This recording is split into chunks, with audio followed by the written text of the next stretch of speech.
Assalamualaikum warahmatullahi wabarakatuh. Selamat datang kembali di channel YouTube Chef Faiz. Teman-teman operator sekolah dan juga Bapak dan Ibu guru di tanah air. Hari ini saya akan berbagi informasi berkaitan dengan BOP PAUD. Nah, kali ini saya akan berbagi informasi berkaitan dengan BOP PAUD. Ini khusus untuk sekolah PAUD. Di sini ada PPT. Saya ambil dari Podpedia, di Instagramnya di Podpedia, kebijakan pengelolaan dana BOP PAUD tahun 2022. Nah, ini Bapak dan Ibu khusus yang mempunyai sekolah PAUD. Di sini ada kebijakan pengelolaan dana BOP PAUD tahun 2022. Ini sesuai dengan Permendikbudristek nomor 2 tahun 2022 tentang dana BOP PAUD reguler dan dana BOP PAUD kinerja. Nah, jadi dana BOP PAUD adalah dana yang digunakan untuk biaya operasional non-personalia dalam mendukung kegiatan pembelajaran pendidikan anak usia dini. Langsung saja informasinya seperti ini Bapak dan Ibu. Saya akan besarkan ini PPT-nya. Nah, di sini informasinya dana BOP reguler, dana yang digunakan untuk membantu operasional satuan PAUD. Nah, jadi nanti ada dua, dana BOP reguler, kemudian ada dana BOP kinerja. Nah, dana BOP kinerja, dana yang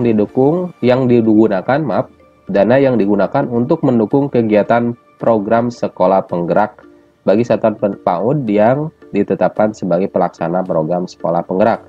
Jadi, BOP di tahun 2022 itu ada dua, ya.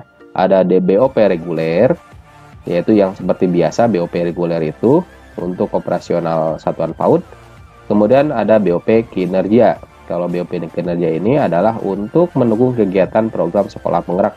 Jadi jika Bapak dan Ibu sekolahnya mengikuti program sekolah penggerak, nanti akan mendapatkan BOP kinerja. Kemudian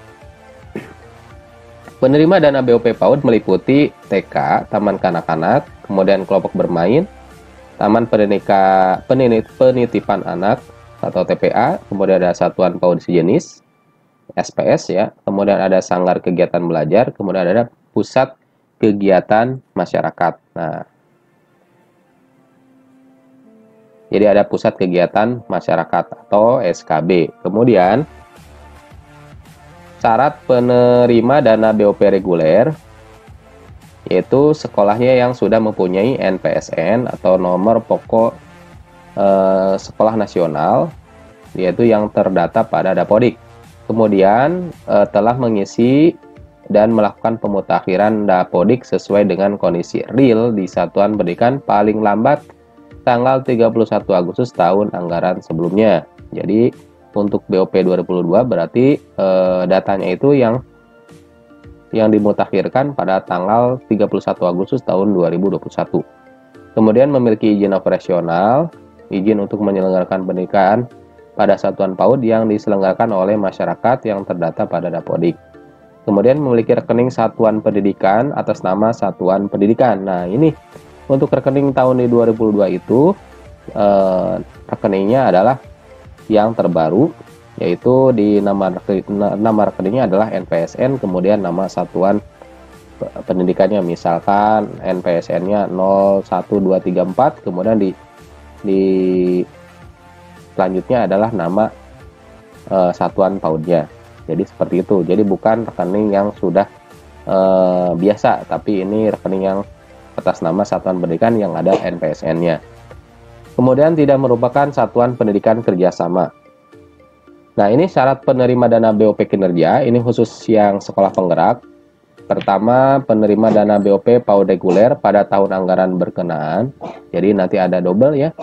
Mereka itu yang sekolah penggerak itu nanti dapat dana BOP PAUD reguler, kemudian juga dana BOP kinerja telah ditetapkan oleh Kementerian sebagai pelaksana sekolah program sekolah penggerak. Jadi double nih, yang mendapatkan yang sekolah penggerak itu akan dapat BOP reguler dan juga dapat BOP kinerja.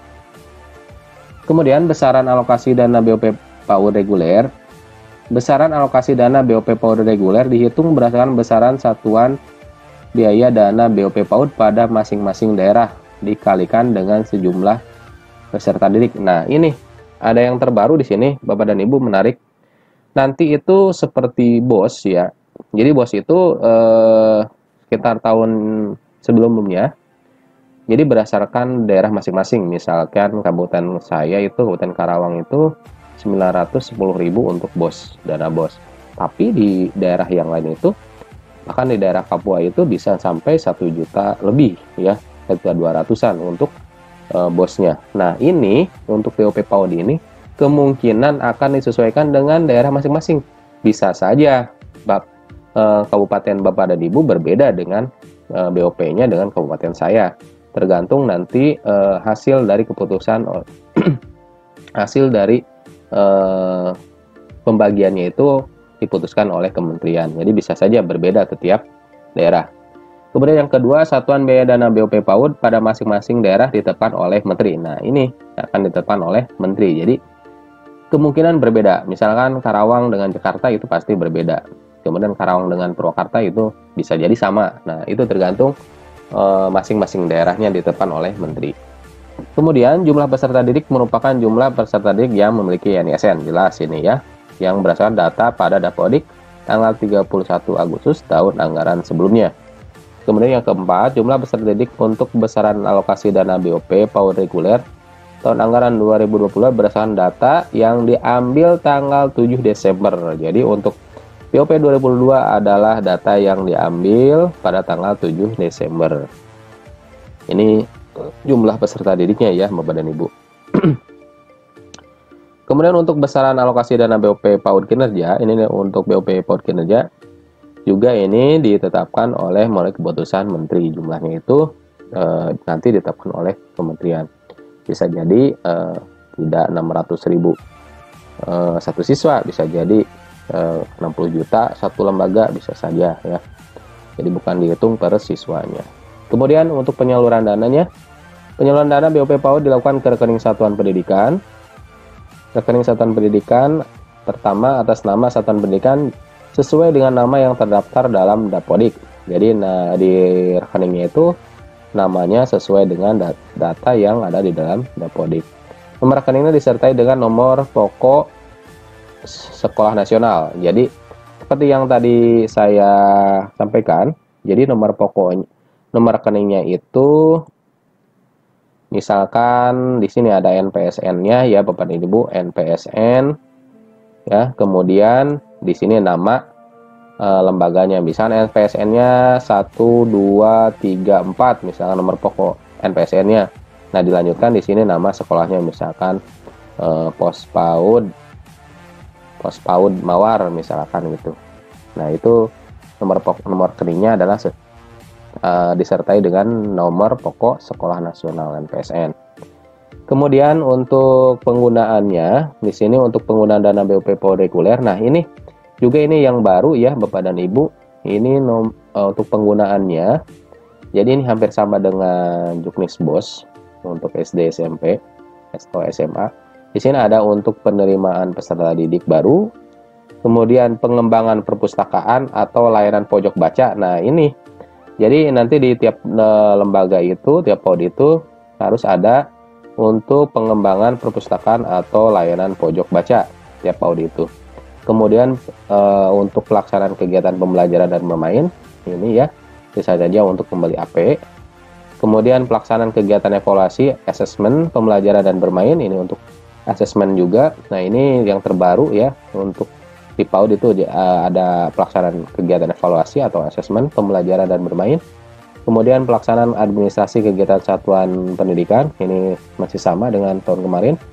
Kemudian pengembangan profesi pendidik dan tenaga pendidikan, ini juga bersama. Kemudian di sini ada pembiayaan langganan daya dan jasa, ini juga sama. Kemudian pemeliharaan sarana dan prasarana.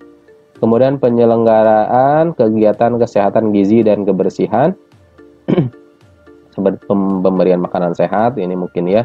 Kemudian pembayaran honor. Jadi BOP tersebut bisa digunakan. Ada di sini ada 10 ya. 1 2 3 4 8, 9, 10. Jadi 10 penggunaannya adalah 10 komponen. Jadi seperti itu ya Bapak dan Ibu, ada yang terbarunya, yaitu penerimaan peserta didik baru PPDB, kemudian ada pengembangan perpustakaan yang terbarunya, kemudian ada pelaksanaan kegiatan evaluasi atau asesmen. Kita lanjutkan. Nah, ini untuk dana BOP PAUD kinerja, untuk pengembangan sumber daya manusia, pembelajaran dengan paradigma baru. Nah, ini untuk sekolah penggerak ya. Jadi pembelajaran dengan paradigma baru. Kemudian digitalisasi sekolah, bisa saja untuk pembuatan website gitu ya sekolahnya. Kemudian perencanaan berbasis data. Ini untuk penggunaan dana BOP PAUD kinerja untuk sekolah penggerak.